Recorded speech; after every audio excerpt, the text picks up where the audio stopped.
Hey everybody, welcome to Through the Woods 360 to the beautiful Giant City State Park. It's awesome down here, and today is not the best day, but I think we may have told you that we had planned on camping here, but it rains every time we plan on doing something. But you know what? At least it's not raining and 82, 92 degrees outside. So Right. And it's absolutely beautiful down here. If you guys have never been here, you've got to come. It's one of my favorite spots ever. Absolutely. Yeah. And look, how many parks can you go to in Illinois anyway where you can find a shelter with a stone fireplace in it? I mean, this is awesome. There are actually two of them in here. There's one on each end. There's one behind us. Well, I mean, Right. behind you. Right. In front of us. But you can, there's, I think, a couple of them. I think this is the only one with fireplaces in it. But Yes. you can rent them. You can actually reserve them. You got to have like 2 weeks to reserve them. But if there's nobody here and you come for the day, it's yours to use, you know, unless there's a reservation sign hanging up and then you're SOL. But it'd be awesome here this winter. I can't wait to come down here when there's snow on the ground. Oh, absolutely. And, you know, be really pretty. So no treats this video, no cooking. Since our first Fireside chat turned into a kerosene lamp chat, Yeah. we figured we owed you a real Fireside chat. So And I don't know if you can see, I can see it, but I can see his breath. So Yeah. you can see that it's a little cool out here. I don't know what the temperature is, but you know what that means? That means you and I are finally comfortable. yeah. No, look, Mom, no sweat.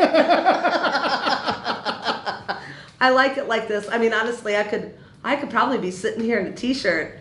It's awesome out. But we kind of wanted to talk to you guys a little bit about some things, and we kind of addressed a little bit of that on our video that we made today with I don't want to tell you what it is in case you haven't seen it, but we're thinking, we got some people that follow us that wanted us to address some of the preparedness type things, and I don't care who you are, and I don't care what your political views are, does not matter. You know, everybody has a right to their opinion, and we certainly don't expect everyone to think the way that we do. However, I don't care where you stand, I think everyone probably agrees that we've got some tough times coming up ahead of us. Absolutely. The price of meat is way up.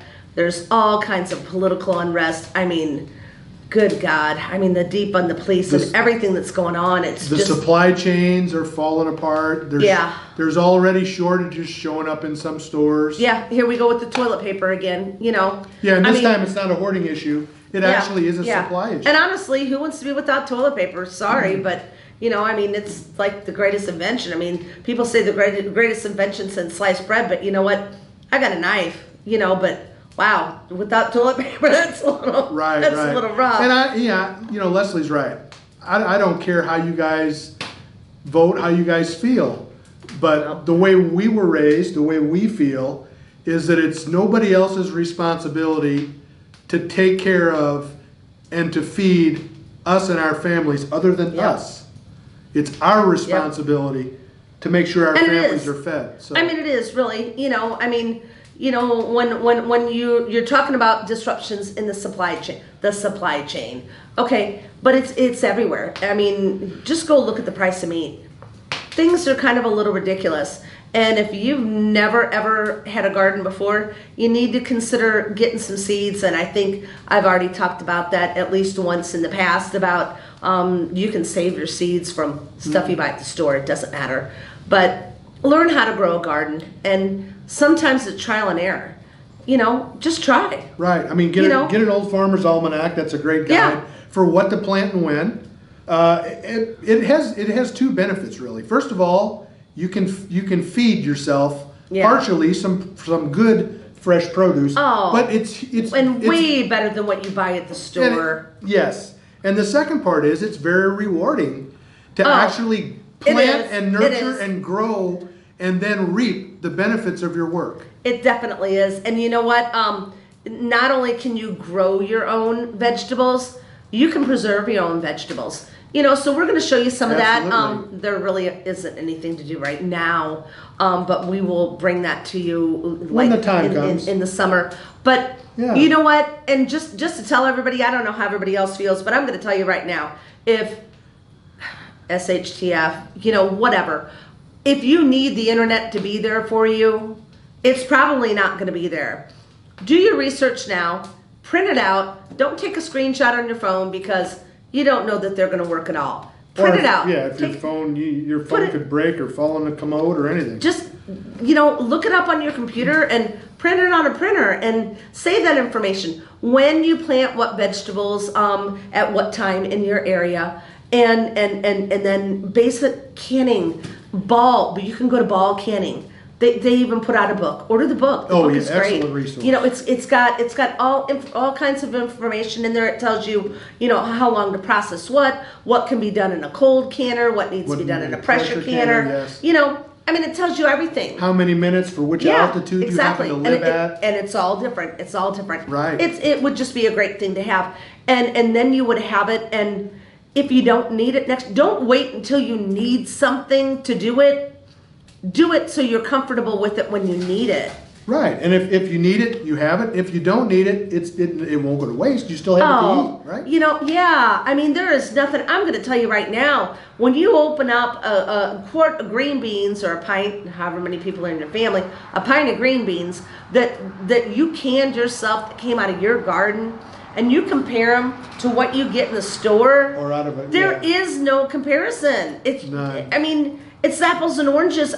There's still green beans, but wow, the flavor that's in what you do yourself is phenomenal compared to what you buy in the store. I wish we had $1 for every green bean we snap on. Snap it on the front porch, yeah. Oh, definitely. Yeah, fond memories. Yeah, and corn, sweet corn, and there's just so many tomatoes. You know what? And you're like, well, I really don't use canned tomatoes. Well, you do. You just don't realize it.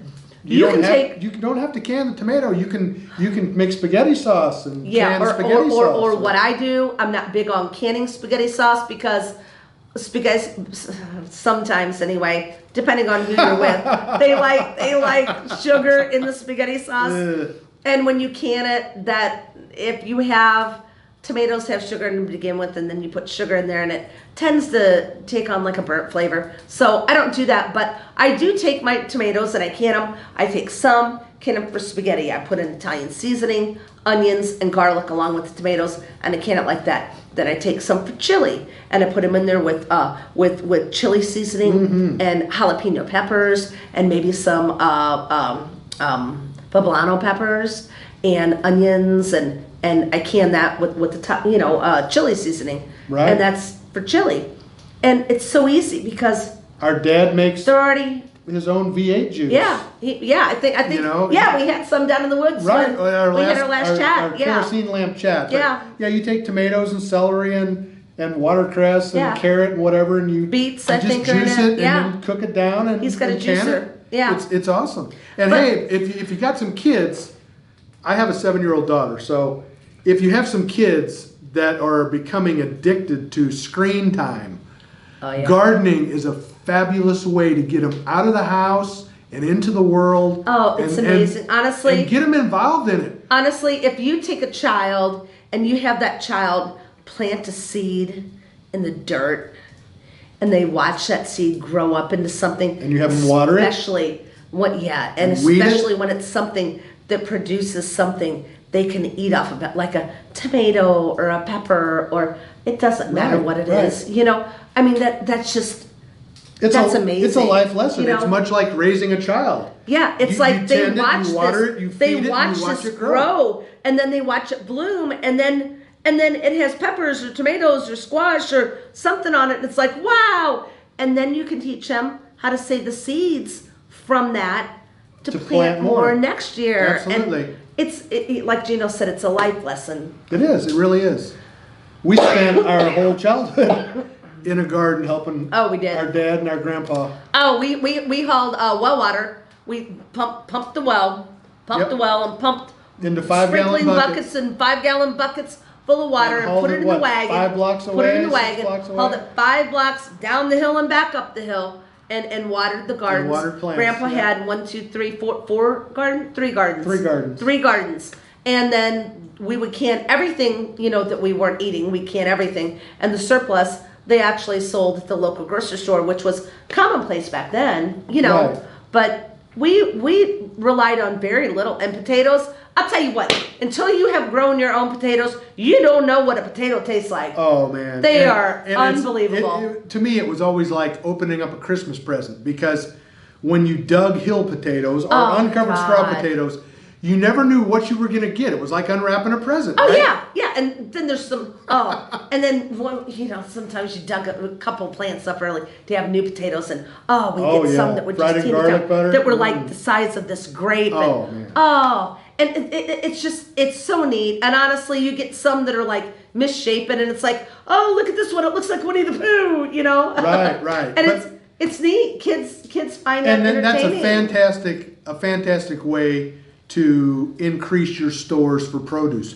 But other items, if you watch the meatloaf video we made, the Dutch oven meatloaf, the box of julienne potatoes that Leslie added to the meatloaf, those are cheap. Those are what, $1? I got, you know what, I $2 don't know what they cost now, but shelf about life 6 months ago. About 6 months ago, I was looking for hash browns, dehydrated hash browns, and I couldn't find any because it may have been a year ago. Everything was sold out everywhere. It's like that's when there was nothing anywhere. The store shelves were almost empty. Amazon had nothing. And I was looking for, they're like Idahoan that's not it, but they come in like a little milk carton looking little thing. And it's shredded. Simply potatoes, maybe? Shredded, no, that's the first that's in kind. the bag, It's shredded hash brown potatoes, but they're just like what we used, but they don't come in the box with the cheese sauce. And I was like, these were $1 a box. And I'm like, this is like, this is a no-brainer. The expiration date is somewhere between here and eternity, I think. Yeah, and then if you take them and you vac lock them or put them in a Mylar bag, I mean, they're going to keep, God only knows how long, If you're wanting, I guess basically where we're going with this is if you're wanting to lay in some stores to build up some type of reserve, and everybody really should have a minimum, guys, a minimum. See, and you know what? Okay, I'm sorry. Go ahead. I didn't mean to interrupt. A minimum of 72 hours, strictly for natural disasters. Okay, ice storms or something else. Minimum. But 72 hours, honestly, I know that's what they say. Okay, and this is where Gino and I disagree. But you know what? I have lived in the country. Depends on where you live. I've lived in the country for 25 years. Okay, and I don't go to town to get stuff. Like when we made the meatloaf, I had no eggs. I'm not running to town for an egg. Sorry. Everybody should have a minimum, honestly, of a month's worth of food at home. A month of food and water. It's not that hard to have a month's worth of food and water at home. If you have a refrigerator and a freezer and you have a pantry, a month's worth of food isn't anything if you know how to cook at home. Right. But you really honestly should have it because, like when we were kids, we had the ice storm and we were like snowed in for 2 weeks. Not ice storm, snowstorm. Big snowstorm. We were snowed in for like 2 weeks, That's true. And where I was going with the 72-hour thing, you're a different case. If you live in the country, she's right. It could be a long time. Most people in town, if you lose power, whatever, you can't get to the store, in 3 days things are normally cleaned up. We're talking natural disasters here.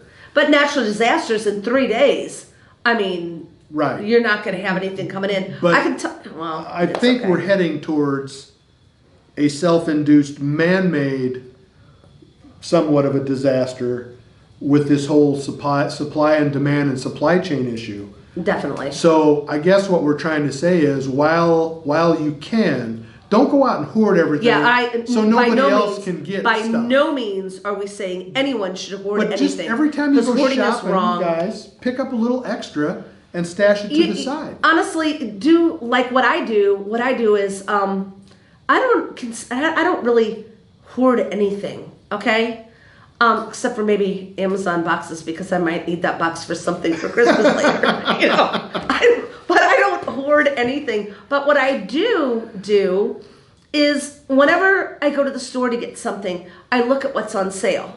And maybe I don't need ketchup now, but because I don't have a lot of ketchup, but ketchup's on sale for 99 cents a bottle. Well, I'm going to pick up 2 or 3 and throw it on the shelves downstairs. Lasts forever. It doesn't matter what it is that you use. A1, well, I don't need it, but I'll buy a bottle of it.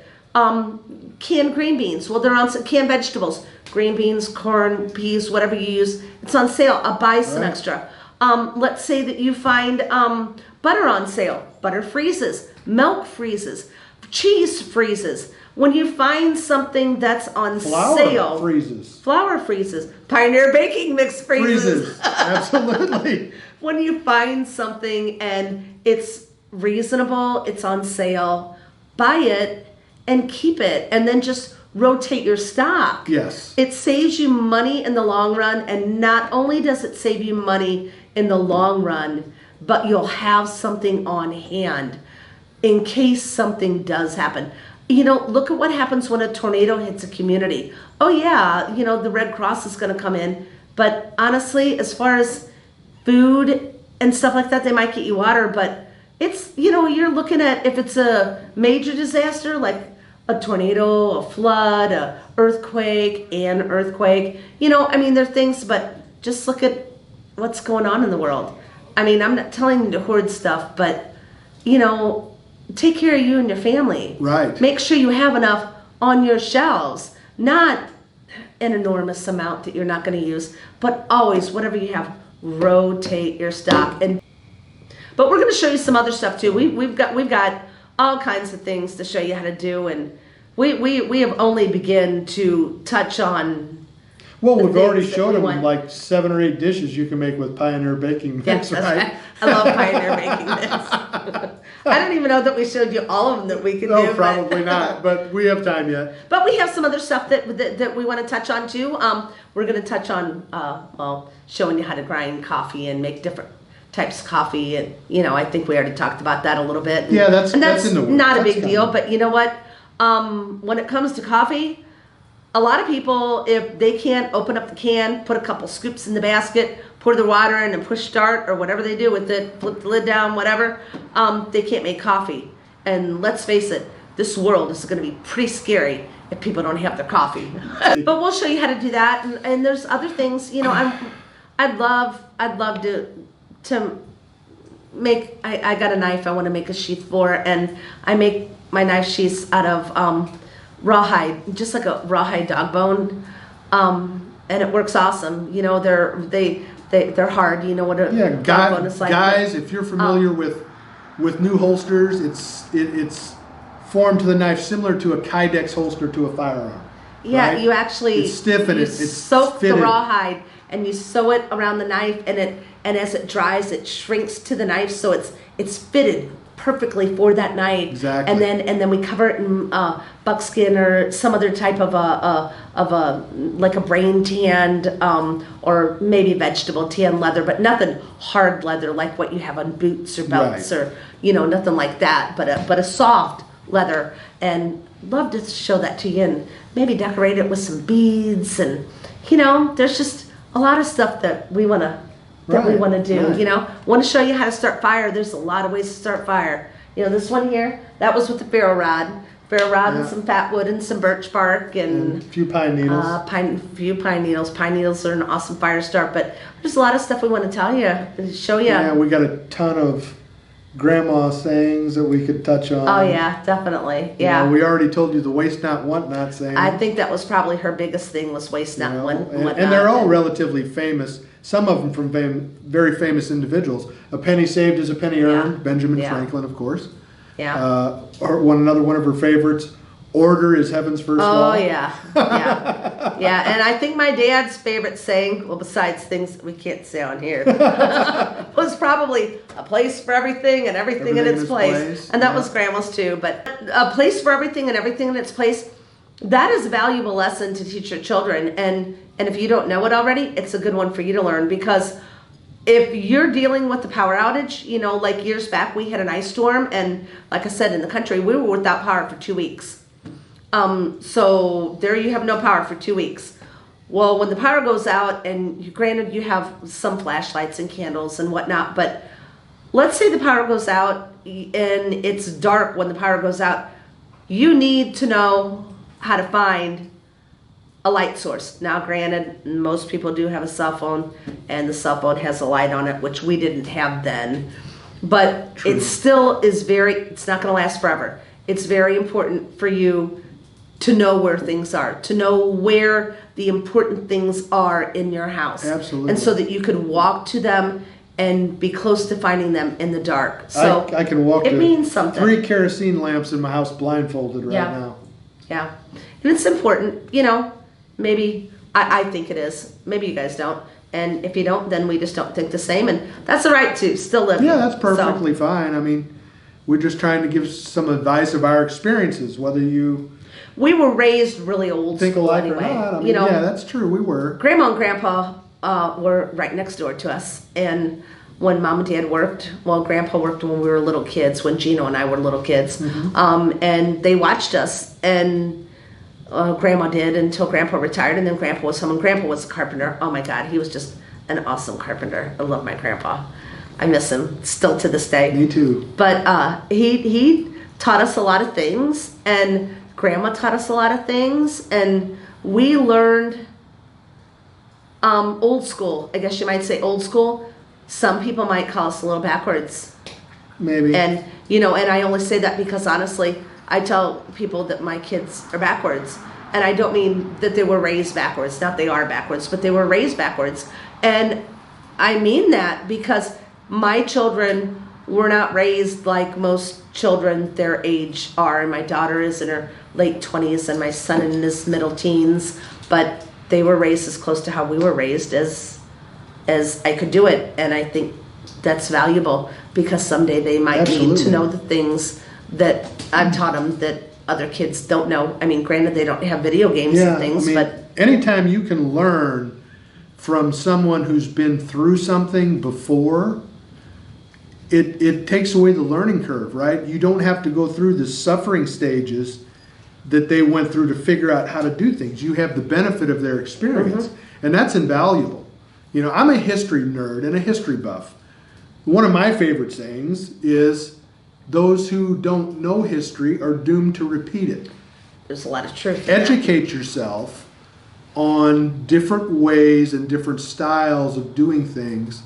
And if you can find somebody who's lived through tough times like the Depression that are still around, talk to them, get their experiences, learn. And you know what? And you know what? If you don't know anyone who's lived through the Depression, it's hard to find people that age now. I mean, let's face it. Our grandparents unless they were a young but they're child, gone now. So maybe you can't find anybody, but you want to know what? The information's still out there. But yeah, and there are some people that are our dad's age, that remember that their parents instilled all of this into them. Remember the stories. So you can draw off of their knowledge as well. Yeah, and they remember the stories, just like we do. But yeah, we got several things that we're looking forward to bringing to you. It's fall now. The garden is done. It's tilled. The garlic is out. It's planted. Yep. But I think in spring, when we get ready to plant, we're going to bring you all along with us if you want to watch the prep and the sowing of what we're going to plant. Potatoes should probably be first. Yes. Potatoes around here we plant Kennebec. St. Patrick's Day. We plant turnips. Turnips are spring crops, spring and fall. You can plant all your crops that you plant in the spring. You can plant pretty well equally in the fall. Like you can plant cabbage in the spring, cabbage in the fall. Turnips, kohlrabi, they can get planted in the spring and the fall. Broccoli, cauliflower. A lot of times the fall crops will actually do better than spring crops because sometimes you get weird temperature fluctuations in the spring and it will cause those crops to bolt, which means they actually, instead of forming what you eat off of them, like broccoli or cauliflower, instead of it forming that head, like they normally do, it'll actually send up a seed shoot instead, and then it's done. Then this doesn't do anything because it's gone to seed. Yeah. And then you have nothing. You never know what you're going to get, right? Like with carrots and radishes and turnips. Yeah. Sometimes you have really nice produce. Sometimes you have beautiful tops that are this tall, And nothing there's on the bottom. nothing underneath the ground except a little thing Yeah. out long. And we're planting red beets. I don't know if he told you red beets. We're planting red beets. No, didn't red mention beets are red one of my beets. most favorite things in the world to can. I told them cabbage, potatoes, onions, garlics. Radish. Well, this is what I mentioned. Radish, cabbage. And tomatoes. We're going to have some tomatoes. Not Tomatoes. Yes. And peppers. Jalapenos. And some peppers. And poblanos. Yes. What we're doing, back again to where we started, right? We're going to try to grow things that we can store up for long term, either in a root cellar or canned. So with the cabbage, we can make sauerkraut in a crock. Yes. And then can that. Yes. That's amazing. Now, cauliflower and broccoli, you can't can that really. I mean, unless you pickle it, but you can freeze it, and it's awesome. Blanch it. But honestly, I'm gonna be honest. Broccoli, cauliflower, we've had luck with, but broccoli, we've never had good luck with broccoli. I don't know if it's the ground or the squirrels. It could be the squirrels. We've never had really good luck with broccoli actually producing a nice head, if you want to call it that, of broccoli. But there's other red beets. We are doing red beets, and red beets are a crop that you can plant in succession, so they come in at different times. And you can get more than one planting a year out of red beets, and and are you ready for this? Super easy to can. Not only so good for you eat the beets, you can eat the greens, tops. the tops of them. You can take those and strip them down off of their central vein, their central stem, and you can stew that like spinach. It's better than spinach. It's way better than spinach. Way better than spinach. Mom used to make them all the time. Oh my God. Loved red beet It's tops. awesome. Yeah. Yeah, just like turnip greens, only way better than turnip greens. So that's a huge bonus plant for us, right? Because waste not, want not. We use the whole thing. Yeah, there's no waste there. Yeah, definitely. But yeah, so we've got a lot of stuff that we want to plant. I'm looking at maybe getting another garden patch and putting out some winter squash, just because I'll tell you what, butternut squash, acorn squash, spaghetti squash. There's another one, and I can't remember what the other one is right now. I'll tell you what, I will plant butternut squash just for some more of that root. Yeah, it was good. but they keep so well. All you need is a cool, dry place, and they keep so well. You don't want to put them in like a root cellar because they don't do well with the moisture. They need a cool, dry place. So like an attic that isn't heated, but doesn't freeze, something like that. But they'll keep until your crops come in next spring. And I'd love to plant a bunch of those. They're so versatile, and we're going to show you that here. It probably won't be in the next couple of videos, but after that, we had already used that butternut squash to go with the roulade. We put some in the sauerkraut. We put some in the potatoes. Mm-hmm. Okay, we're going to make a dessert out of the butternut squash, and I guarantee you won't want to miss it because it is phenomenal. So. Just to show you how versatile it is, you can go either way with that. You can even take that butternut squash and saute it in some butter with some garlic and some pepper, it's and then similar sprinkle Parmesan cheese on it. But it gets it's similar to pumpkin, but it gets a nutty flavor. But when you saute that kind of, you can saute it or you can bake it. It's even easier if you bake it. You don't have to watch it. But it's really good too. But it's so versatile. You can do so many different things with. You can puree it and make soup just out of butternut squash. Absolutely.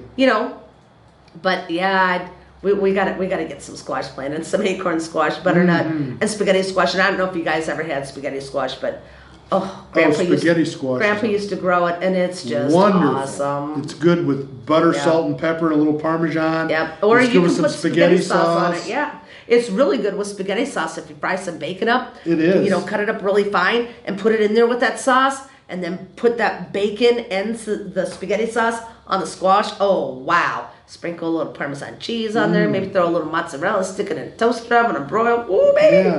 Yeah. It's good. Absolutely. A lot of good vegetables. Yeah. But we're looking at things that we can store. And everywhere, different potatoes do well. Around here, our best producer and keeper in a white potato is a Kennebec. And at least that's what my grandpa always believed. And there are still people I know now today that agree, that have tried to plant multiple different potatoes, and the best red producer and keeper is the Pontiac Reds. Yukon Golds are not a prolific producer. You get relatively maybe half of the potatoes off a Yukon Gold plant as you do off of the Pontiac Red and the Kennebec. So for garden space, we're looking at how we can get the most yield of produce for our space. Yes. So Yukon Golds are out of the question here. Other parts of the country, they might produce better. Here, they do not produce well. So, live and learn. Try something different. Right. And, you know. Yeah, and if you got the space and you want to try it out and see how it works. Yeah. Everybody's soil is different, If you do garden and you have had luck with Yukons or some other type of potato, leave a comment. Yeah, let us know. and tell us where you're from. Yeah, I'd like to hear. Kennebecs. Maybe you never even heard of Kennebecs where you're from, but I'll tell you what, they make some awesome French fries and some awesome potato chips, and they're just awesome to eat. Kennebecs are awesome. They're like a thin, tender skin white potato. They're not russet. They don't have that thick russet, dirty looking kind of skin. Yeah. It's more like the skin of a Yukon Gold, but it's a white potato. It's white. The flesh of it is. And the Pontiac Reds make really pretty mashed potatoes with butternut squash and sauerkraut on them, right? Or smashed. Yeah. So we're looking at planting stuff that we can use and that we can preserve. See, it had me speechless at first. Now it's 2 weeks later and I can't quit talking about it. Yeah, that's right. That's how good it was. Good. It was good.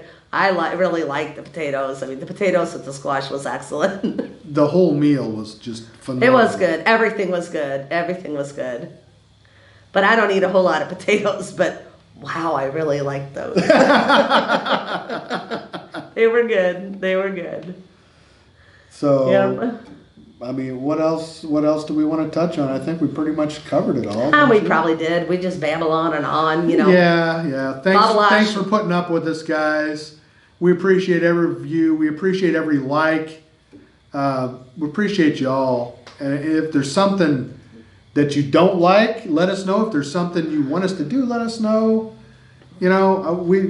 We're just having fun. And so I guess that's it, right? I guess that's it, guys. We appreciate you stopping by again, putting up with us. It was nice chatting with you. Yeah, definitely.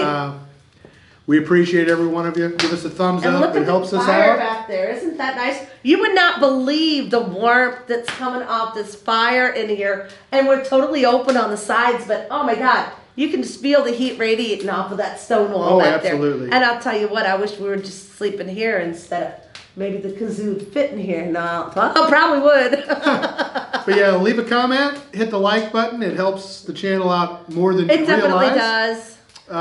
Please share this with your friends on your social media. And I know we keep saying this, but you know what? Tell us what you guys want to see and your ideas on and your views on preparedness and what we talked about. Tell us some things that you guys grew up doing. What you did to save things for a rainy day and whatnot. Maybe we can learn something from you guys. Exactly. We'd love to hear. We love to hear about new things. So we want you to talk to us like we talk to you, only not recorded. Yeah, just get on that little comment thing and type away. I'd love to hear from you guys. I really would. Absolutely.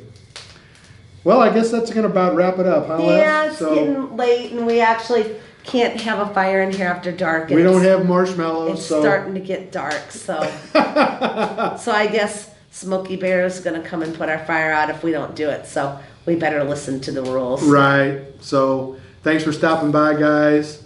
Appreciate you. God bless you, and we'll see you again next time. We will. Y'all take care.